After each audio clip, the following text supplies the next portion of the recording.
Effectivement, je voulais parler de protection de l'enfance, mais je vais vous décevoir un peu parce que je vais parler de santé aussi, mais en lien avec les deux. Mais je pense que quand vous allez voir de quoi je vous parlais, ça pourra vous réjouir. Je voulais revenir sur votre proposition d'intégrer le dispositif Santé protégée, annoncé lors de la dernière conférence de l'Observatoire départemental de la protection de l'enfance. Et c'est cadeau, je vous donne l'occasion d'en parler alors que ça n'avait pas été évoqué avant. Mais je pense que c'est un sujet évidemment qui nous concerne tous parce que la santé des mineurs protégés, c'est une priorité. Et ça, cette vision, nous la partageons puisque ces jeunes, ces enfants, ils sont déjà marqués par des parcours de vie très difficiles et en plus, ils subissent plus de plein fouet, j'allais dire, les inégalités criantes dans leur parcours de santé. Les retards de diagnostic et de soins, les ruptures de suivi, les troubles psychiques et neurodéveloppementaux sous-détectés, tout ça, ça a évidemment un impact important dans leur parcours de vie. Donc ça aggrave leur vulnérabilité et compromet finalement leur avenir. Donc c'est pourquoi, pour faire face au renoncement à agir, vous l'avez dit, de l'État en matière de santé publique à hauteur des besoins, même si c'est la prévention qui pour nous est le cœur d'action en la matière, la situation nous oblige à agir et nous sommes d'accord là-dessus. Mais j'aurais aimé connaître les réflexions qui ont amené à votre choix sur santé protégée. Alors là, je n'ai pas connaissance d'un débat qui a eu lieu quelque part avec les élus sur le sujet. Et donc, je ne sais pas comment la décision a été prise. Est-ce qu'il y a eu des échanges avec les partenaires, l'ARS, le secteur associatif, les collectivités, l'ODPE, enfin, les groupements de professionnels, enfin tous les partenaires. Et ensuite, est-ce que ça vous semble, j'imagine, si vous l'avez décidé, le mieux adapté aux réalités finistériennes et suffisant pour répondre aux enjeux? Et enfin, quelles ressources, temps, agents, budget, avez-vous prévu pour mettre en œuvre le dispositif? Parce que je n'en ai pas trouvé trace dans la proposition de budget. Et je m'inquiète aussi un peu parce que ce dispositif, s'il apporte un certain nombre de réponses, il montre aussi des limites et il suscite des inquiétudes quant à sa pérennité.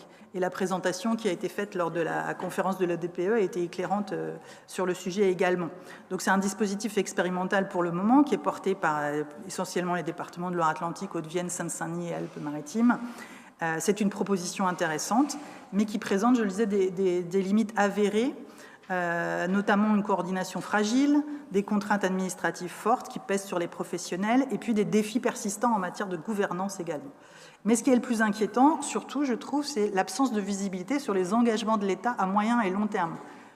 J'ai regardé les débats sur le projet de loi Finances 2026, je ne vois pas grand-chose sur la volonté de généralisation de ce qui est pour l'instant une expérimentation. Et ça interroge donc sur sa pérennité et sa soutenabilité. Et puis, par ailleurs, l'expérience a montré aussi qu'il existe des délais de soins qui sont persistants et puis surtout qu'il n'y a pas de travail sur le lien parental. Or, la santé d'un enfant, ça dépend aussi de son environnement familial et c'est quelque chose à travailler avec. Et il y a d'autres modèles qui pourraient correspondre à nos besoins, à nos particularismes territoriaux. Et donc, je voulais savoir ce qui vous a amené à privilégier santé protégée, par exemple, par rapport à la proposition du docteur Gréco ou des maisons départementales de santé qui ont été évoquées tout à l'heure. Pour donner quelques éléments sur le modèle porté par le docteur Céline Gréco, avec son projet Astéria, il s'agit là d'une approche globale et innovante, qui pourrait s'avérer efficace puisque 90% des enfants suivis bénéficient d'un parcours de santé complet qui inclut les bilans médicaux, les thérapies familiales et les ateliers parents-enfants. Et il y a 70% des parents qui y participent contre seulement 30% dans les dispositifs classiques. Donc c'est un modèle qui montre qu'une prise en charge holistique centrée sur l'enfant et la famille est possible. Ce modèle a également des limites, je l'entends, et c'est une discussion que je trouverais intéressante à avoir. La maison départementale de santé, ça pourrait également être un bon support pour mettre en œuvre des mesures efficaces. Ça rentrerait en cohérence avec la même ambition, avec la préoccupation de la santé des enfants protégés. Ce modèle, qui est inspiré d'initiatives déjà mises en œuvre dans d'autres territoires, présente plusieurs avantages. J'en ai pris 3. La centralisation des services qui facilite la coordination, parce qu'on n'est pas sur du soin ponctuel d'urgence, on est sur quelque chose de beaucoup plus général. Une approche globale et inclusive qui permet d'inclure les familles et un accompagnement social aussi.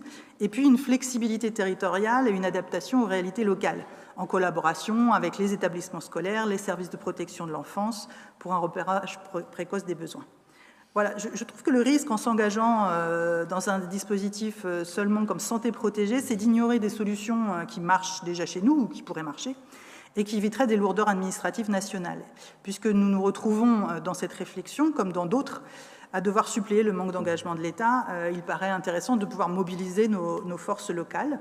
Et en la matière, comme dans bien d'autres domaines, le Finistère peut montrer sa capacité à construire collectivement des solutions efficaces. C'est pourquoi je vous remercie par avance de porter à connaissance et au débat, parce que je pense que c'est intéressant, les réflexions et les échanges qui ont amené à ce choix et des éventuelles suites à apporter. Nous sommes évidemment particulièrement intéressés par la santé, en particulier celle des jeunes et des enfants qui nous sont confiés, et nous sommes ici pleinement mobilisés pour y contribuer.